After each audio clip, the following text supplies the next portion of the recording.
I am the Tofu Golem. Please enjoy the video. You begin by confirming identity and condition.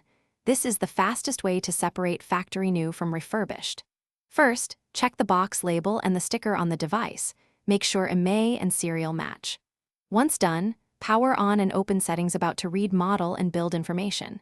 You should also visually inspect ports, screws, and seals for tool marks. If the hardware shows no rework and the software matches the box, you have early evidence of a factory new unit.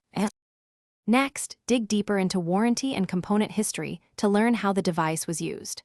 Log the IMEI or serial on the maker's warranty checker to reveal original activation and service records. This tells you if it was returned or repaired. Then run diagnostics apps to view battery cycle count, storage health, and sensor outcomes. Refurbished units often show higher cycle counts.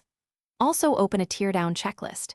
Mismatched screws, third-party parts, or replacement batteries strongly indicate refurbishment rather than factory new. To finish, verify every remaining detail to confidently label the phone factory new or refurbished. Check that seals, manuals, and accessories are genuine and that accessory serials match the device.